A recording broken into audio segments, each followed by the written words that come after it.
today I've got a special guest with me, and we've just finished having a Middle Eastern feast. So I'm joined today by James Aspey, who you may or may not know from Voiceless 365. So basically, James didn't speak for a whole year, basically to raise awareness for animals that can't speak for themselves either. So we've been having a great lunch here, and oh yeah, it's been delicious. You're all missed out. Just discussing, basically that you don't need animal products in your food, and how we both came to be vegan. And basically James also wants to share his story with you and how he became vegan and his journey so far. So cool. Okay. Welcome. Yeah, thanks so much for having me here. It's been such a good lunch. I'm so full right now. It's delicious. Thank you. I guess, something we were just talking about actually before the camera started rolling, we were saying how, so many people don't think that vegan food can be delicious. So many people go, oh yeah, it makes sense. I hate animal cruelty, but I could never go vegan because I could never give up cheese, or I could never give up whatever, insert animal product here. And we were just saying that, we had these what are they, kofters? Kofters. Yes. For lunch, which are usually, traditionally, I guess you'd say, they're made of meat, they're made of, a cow's flesh or something like that. And what we've got here is, I don't know what it's made out of, but it's delicious. And the point is that you don't need, I used to think my favorite foods were animal products. I didn't used to think that I could enjoy a meal unless there was cut up pieces of animal or their secretions somewhere on my plate. I didn't classify it as a meal unless there was some type of animal in amongst it all. And I guess what everyone learns from being vegan is that the food is at least as delicious. We eat such amazing food. We were just saying that we're both discovering all these new foods that we'd never even heard of or thought to eat before. No animals had to die for them. And even if you still did want to eat those things like meat, cheese, milk and eggs, vegans have got it covered. I didn't do it, but the master chefs like Anya and the other masters who are busy in the kitchen, they have created a vegan version of your favorite animal-based foods as well, like lasagnas and, cheeses and ice creams, and there's a vegan version of everything. So even if you were hung up on a certain animal food, like animal-based food, there's still the vegan version of it, which means no animals were tortured for and killed for. And even commercially, there's so much available now. And I know when I first went vegan 3 years ago now, this is my vegan versuri. What, today? Yeah, pretty much around now. Oh, congratulations. Thank you. That's wicked. Good work. It was September, October. So I don't remember the exact date, but I know it was September, October 2012. So 3 years today. And I know when I first started, it was, how am I going to do this? What am I going to eat? And so I would just substitute what I would normally have with vegan versions. So I'd go and buy the commercially bought vegan sausages and the vegan mince and all those sort of things to get me started, and just replace the traditional meals that I was cooking with those commercial products, and that sort of got me going. And then from there I learned how to make alternative things using beans and mushrooms and more natural whole food plant-based ingredients. So that's an easy way to start a transition. So if you are looking at starting a plant-based vegan diet, then that's a good way to sort of take that first step rather than being overwhelmed by it also. And even I know a lot of vegans that they took that first step, they went vegan by substituting their sausages made from a pig with sausages made from plants, which still have the meaty texture and flavour.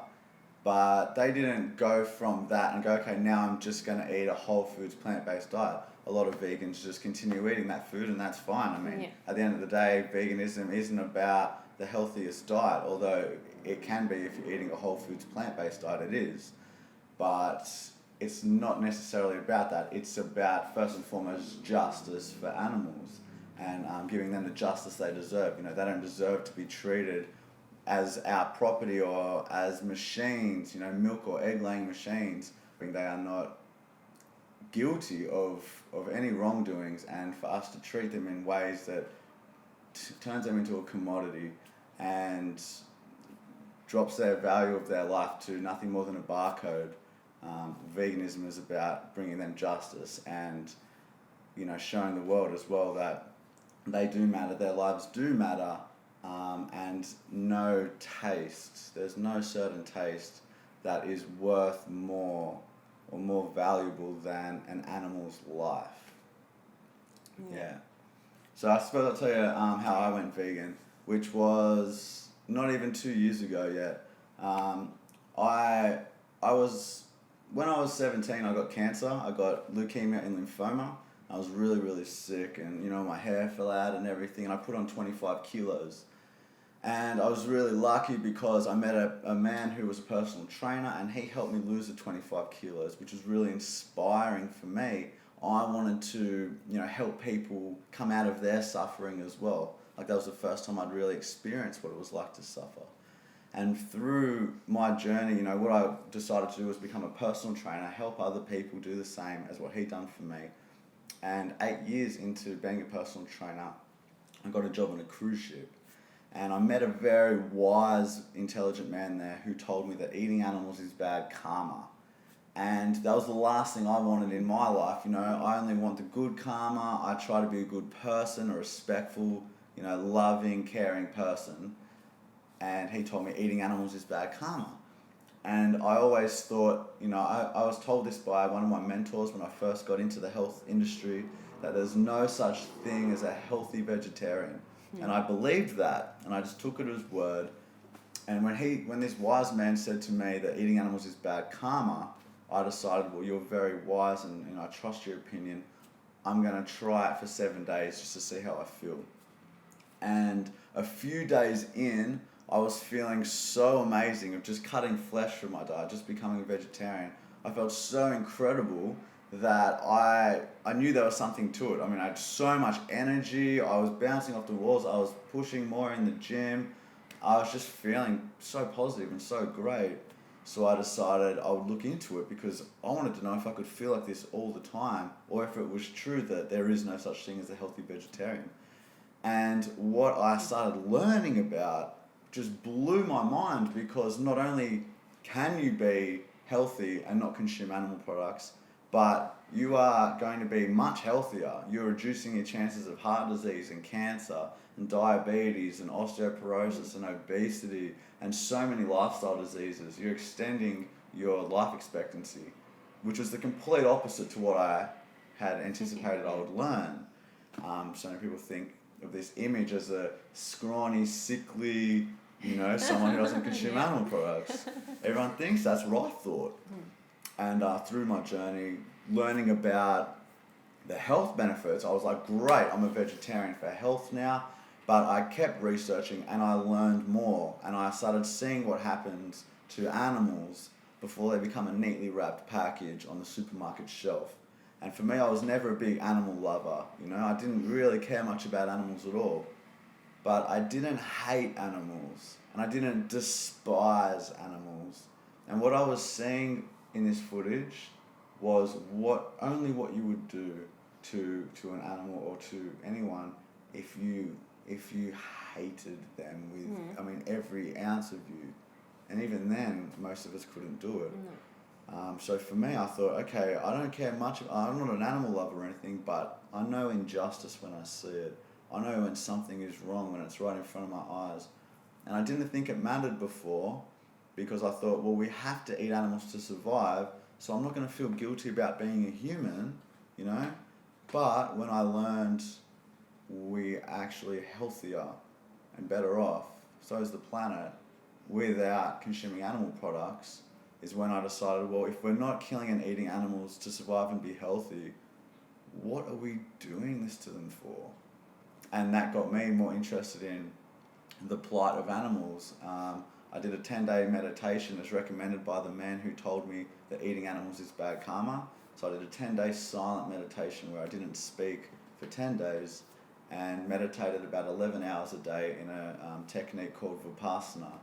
And it was there that I had the idea to take a 365-day vow of silence. And I spent the entire year planning that journey, and then the beginning of 2014, that's when I took the vow of silence. I did it to raise awareness for animals. And I spent all of last year, in that vow, promoting animal rights and veganism. And wait, did I tell you how I went vegan there? Or did I skip that? Hang on a second. Oh yeah, I think you did. Well, you partially almost, did because you were sick as a... Well, I would tell you how I went vegetarian. Teenager. So I skipped a very vital part of that story. During my research into all the animal rights stuff is when I learned it's not just about flesh. It's not just about being vegetarian. It's about all the ways we exploit animals. It's about leather, it's about dairy, it's about eggs, it's about places like SeaWorld and circuses. It's about products containing animals or being tested on animals. All the ways we exploit animals are unjustified and morally wrong. And that's when I realised that the only rational response to this is to become vegan, which means you don't consume any animal products, you don't support any animal exploitation. So yeah, that's definitely an important part of that story. So how long before your vow of silence were you vegan? Well, I went vegetarian in 2012, October 2012, and I learned about veganism around March 2013, and I knew it was something I had to do, but I actually, I used to say I'd slip up every now and then. I'd slip up, I'd have some ice cream. It wasn't actually a slip up. It was me deliberately choosing animal products. I guess I was still kind of coming out of the habit. I still didn't fully understand why it was a necessity, and or if it could be done healthy. I still had a lot to learn because I didn't have someone helping me on my journey. It was like me just kind of figuring it out for myself. I didn't know any vegans or anything. And I stopped these slip-ups, I stopped deliberately choosing animal products the day that I started my vow of silence, so the 1st of January 2014. So yeah, almost 2 years ago now. Wow, yeah. Excellent. And so how did you communicate with people while you were not physically speaking? Yeah, when the vow of silence, I was expecting it to be really reclusive action where I just communicate with people online, write a blog, write about what I've been doing. And I actually met a woman who, she's a vegan as well, and she was doing a vow of silence for a year as well, which was amazingly weird coincidence. Yeah, it was really weird. And she was really fluent with sign language, so she would talk, people with sign language, they can do sign language, and they talk with their mouth like this. Yeah. And when I saw that she was doing that, I thought, oh my goodness, this is a great way to communicate. Before I was writing every word down, I saw that I could understand her lips, and I started communicating like that. And it actually, it made it easier for a bit, but, a year-long vow of silence was a really long time. It actually got harder and harder rather than easier and easier. And by the end of it, I was just so happy that it was over. And I could talk like a normal, talk normally how I'm used to again. So did you meet any people that thought you were deaf and they started signing to you? Yeah. And you're like, Heaps of people. On. Almost everyone that met me, I think, assumed I was probably deaf. And some people signed with me. I'm like, well, I don't know any of that. I know a few swear words, that's about it. But most people, I think most people assume that. The interesting thing was that, doing the vow of silence, I thought it wouldn't be an effective way to bring up the conversation. That's why I do it all online. But actually, every person that came into contact with me, they obviously realised pretty quickly I wasn't speaking. And that would get them to ask me, why aren't you talking? And so it was a brilliant way to bring up the conversation every time, because vegans, we always want to, if you know a vegan, they've even made jokes about it. They've got this joke, how do you know someone's vegan? Don't worry, they'll tell you.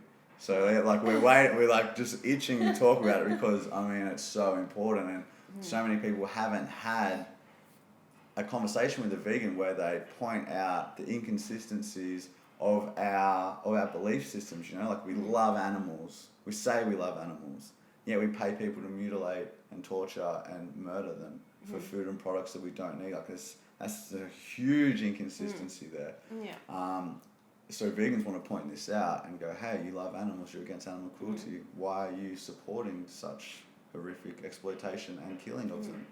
But it's almost like we want to talk about it too, because we're against, like, battling the mass media, which keeps putting out all these things of you need meat and this junk food's great, and go to McDonald's or wherever you're going, you know, all these meat products and dairy products, animal products, whether it's lounges and handbags and boots, whatever it is, there's so many animal products right through our society, and the mass media they're making massive money. All these big companies are making massive dollars out of this, so they're just going to keep pushing that, and that then desensitizes you to where these things are actually coming from. It's just another commodity that's available in a shop, so people don't really think about where it's coming from and the whole industry behind it. So Absolutely. I think that's sort of why we're so keen to speak about it, because you're battling all these all the advertising, all these big dollars and big driven companies around you,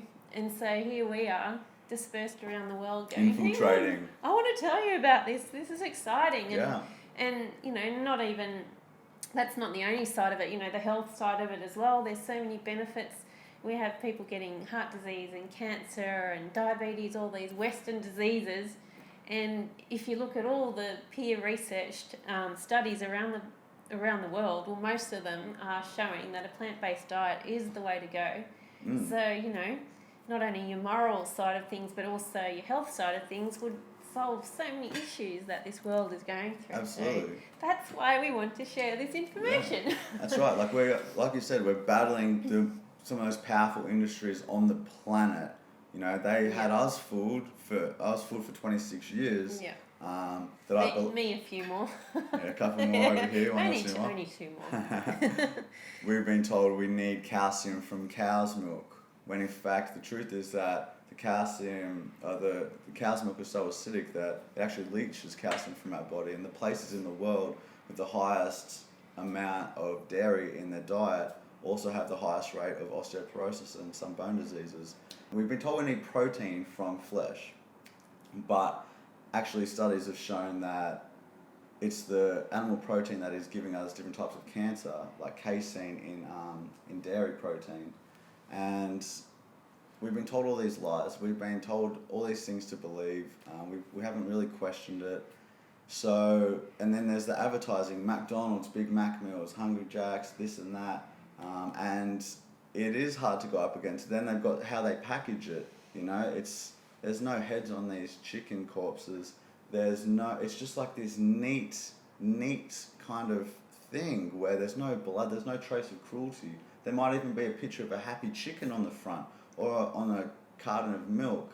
You know, for milk to come, cows have to be impregnated, their babies are taken before they can steal the milk, so the babies can't have it.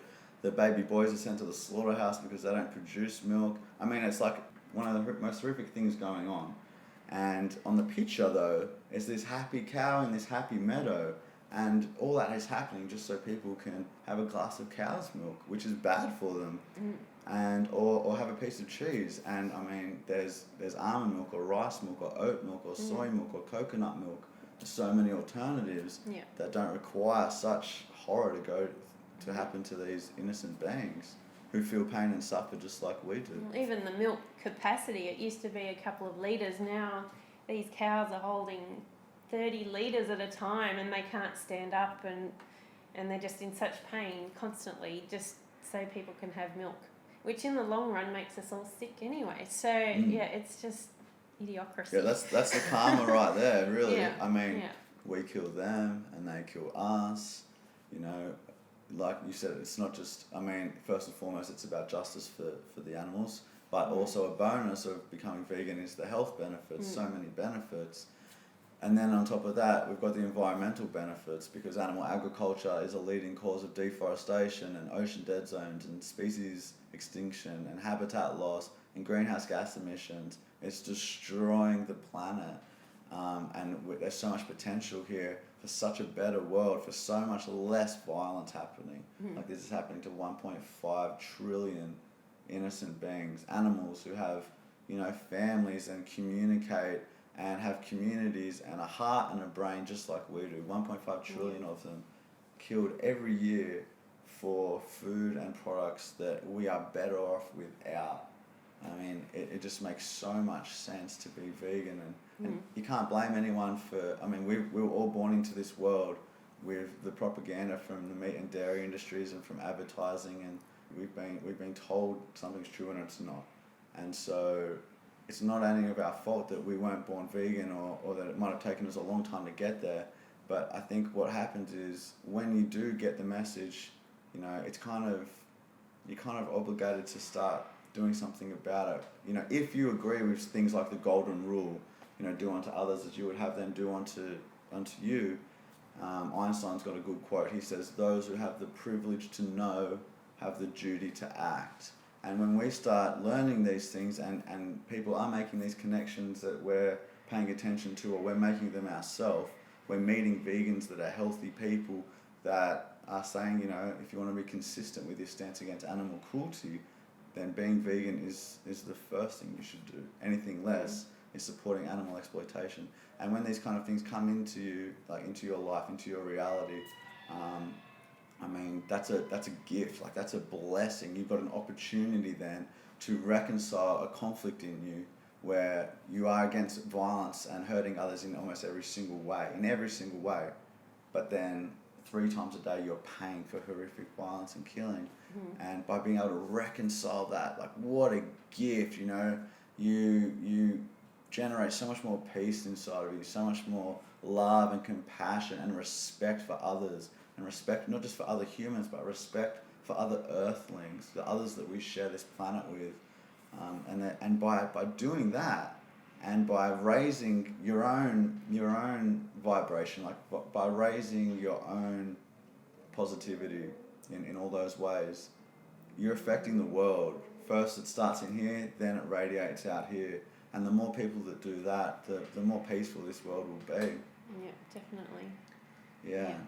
Not consuming that horror, and taking it all in. Like, if you're eating that animal's being tortured, and if you're then eating that, it's going inside you, and you don't want that. You just Absolutely. Yeah. I mean, it's like when you consume, you know, these animals have been stressed and gone through misery, and they've lined up at the slaughterhouse and seen their friends being killed.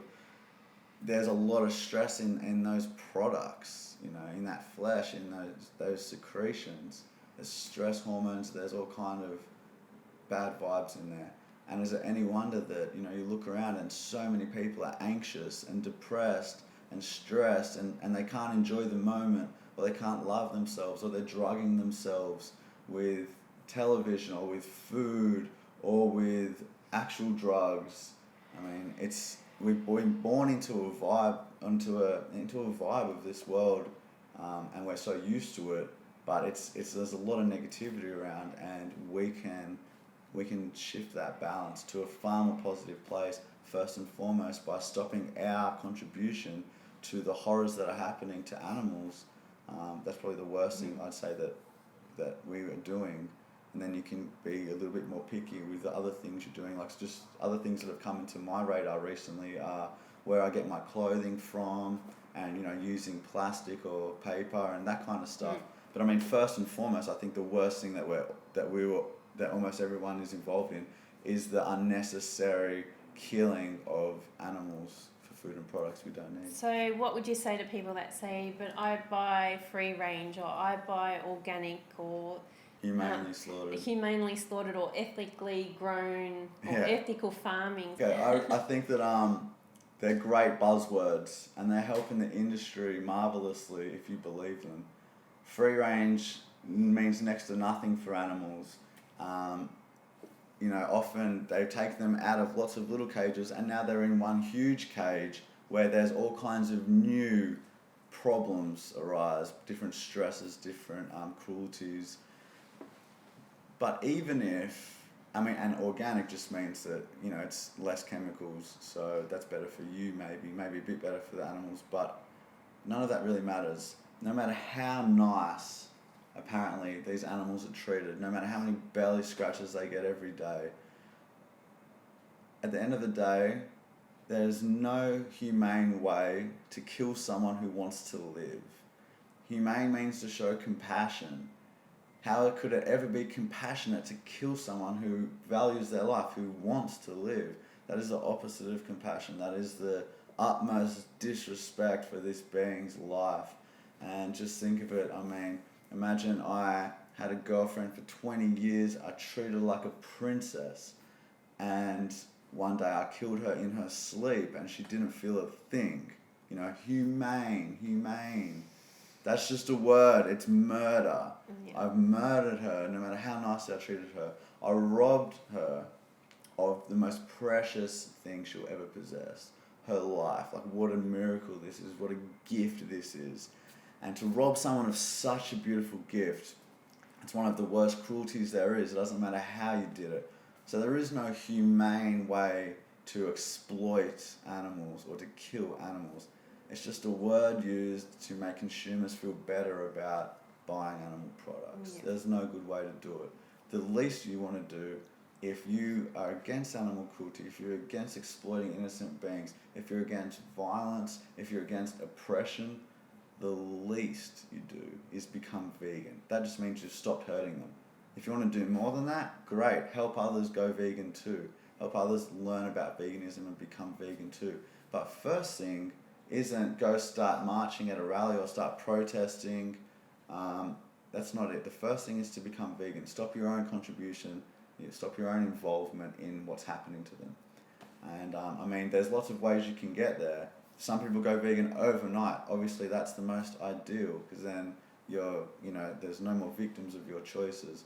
A lot of people think they have to go vegetarian first. No, there's no need. If you want to go vegetarian first, that means you've got to learn how to be vegetarian. You've got to learn all vegetarian recipes. And then, okay, now I'm ready to go vegan. Then you go vegan, you learn it all over again. There's no need to do that. You can just go breakfasts, 3 or 4 vegan recipes. When you've got that covered, you can go, sweet, okay, what lunch? What will I enjoy for lunch? You find some recipes. There's millions, literally, on Google, on YouTube. And on CookingWithPlants. That's right here there's millions. There's a whole book about them. And I can vouch for at least these dishes. They're all good. So, I mean, you can do it for breakfast, and then you can figure out some recipes for lunch, figure out some recipes for dinner. Boom, you're sorted with the food. That's the biggest part. When your toothpaste runs out, get a vegan toothpaste. You can still get them from general supermarkets, or, I mean, it's easy to get. It's not hard to get these things. They're everywhere. It's just about making that tiny extra step. Okay, what is vegan? And go, okay, that's vegan. I'll get that then. It's really very easy.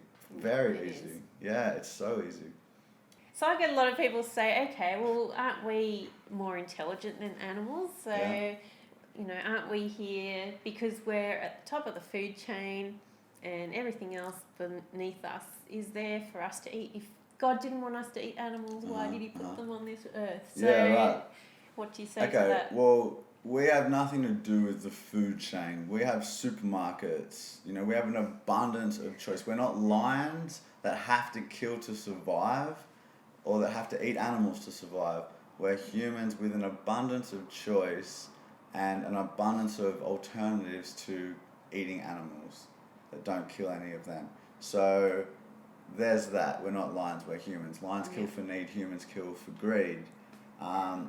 In terms of intelligence, well, it's debatable whether, some animals are more, first of all, humans are animals. Everyone says, a lot of people say, there's humans and there's animals. Actually, humans are just one of about 8.7 million types of species of animal on this planet. I know we think we're very, very special. And in a lot of ways we are very special. So are they. They're all special in their own way. Our intelligence is definitely superior in certain aspects, But there's certain things where their intuition or their intelligence or their instinct surpasses our own, surpasses humans. Now, even for the animals, there's some animals, for example, a chicken. There's also some humans, chickens have a certain amount of intelligence. There's some humans who are perhaps severely mentally disabled or have other, there's other specialty cases where their intelligence, they might not be able to drive a car. They may not be able to write a symphony. They may not be able to communicate and make a meaningful connection with someone. And really, none of these things matter when the question is their life valuable to them? Or is this person or this animal able to be used in a medical experiment? Or is their life worth less than a flavour we might quickly enjoy if we kill them and eat them?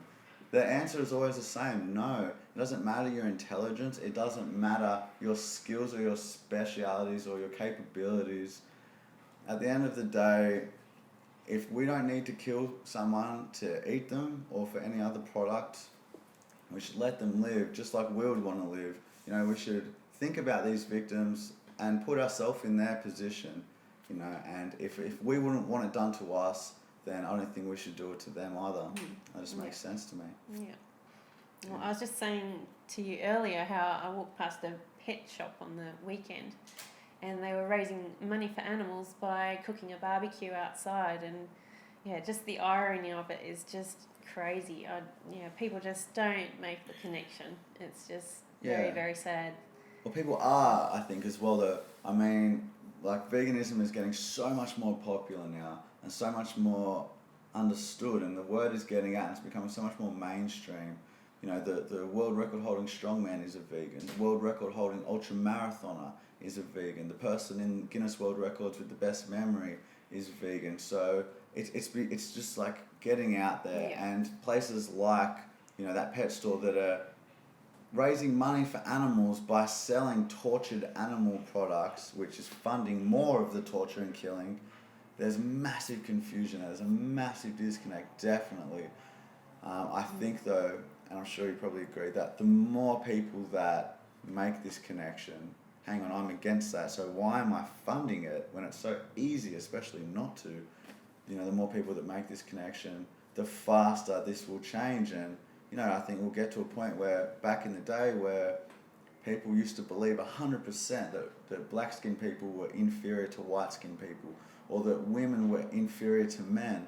And we've come a long way with that. You know, I mean, there's still work to be done, but a big part is that, you know, there are equal rights, and slavery has been abolished in a lot of places. So we're making forward momentum. I think we're making the same forward momentum with animal rights. And they don't need rights to vote or to drive cars. They need one right, the right not to be used as the property of someone else, the right not to be seen as property. We all deserve that right. We don't belong to anybody but ourselves. So I think the more that the word gets out there, because it is such a clear message, it is such a consistent message that makes so much sense. You don't have to convince someone that animal cruelty is wrong. Everyone already agrees with it. Yep. All you have to do is show them that the way they're living is running in the opposite direction of one of their own core beliefs, and show them how to align with it, which is veganism, and it's so easy. And that's why we're here. Yeah, exactly. To tell you all about it. To spread the love, to increase the peace. Absolutely. Exactly right. So your number one top website, if you were to recommend someone to go and research further and get information. So I'll quickly tell you mine first. Just from an overall research point of view, I like nutritionfacts.org. Yeah.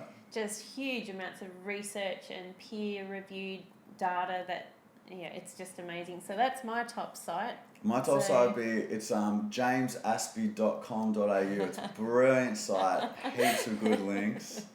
But there's some other good ones too. I think what people need is to get motivated. Why do I need to make this choice?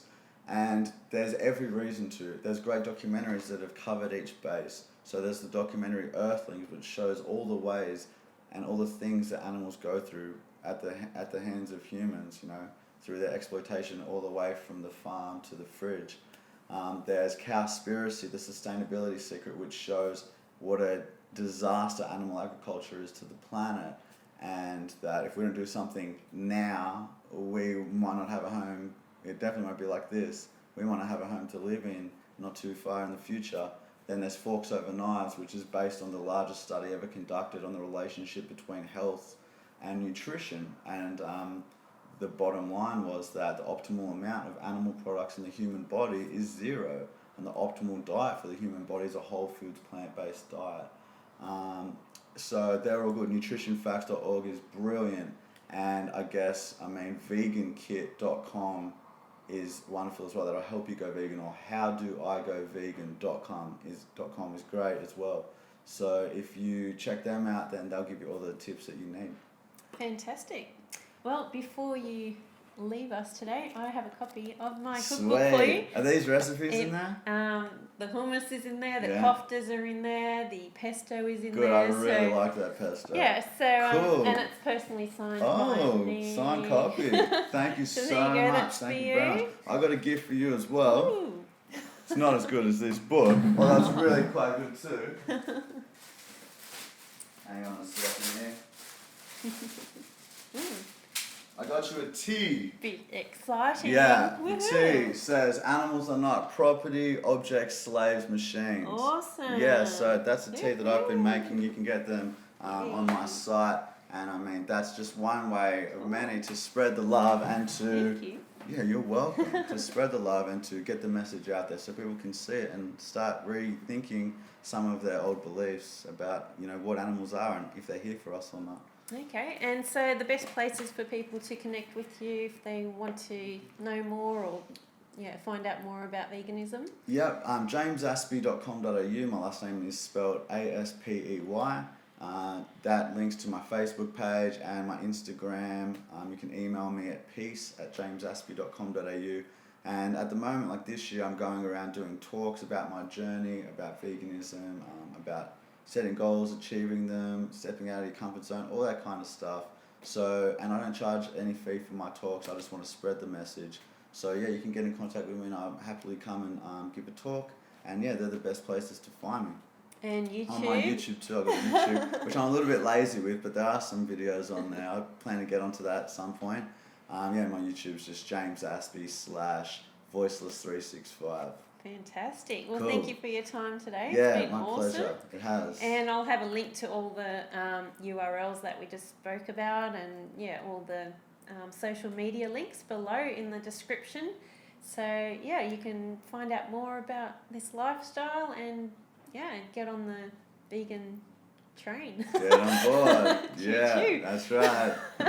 Yeah, thanks very much for having me. Thanks for lunch, and thanks very much for watching and for not just hearing all this information, but I hope that you will apply it. You will do something with it.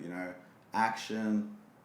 It needs action. We need to take action with it. So thank you very much for hoping that you'll do that. Yeah, and leave some comments as well. So I know if you want to hear more of these sort of talks like I've had today with James, and I look forward to your feedback and see you next time. Cool. Bye-bye. See ya.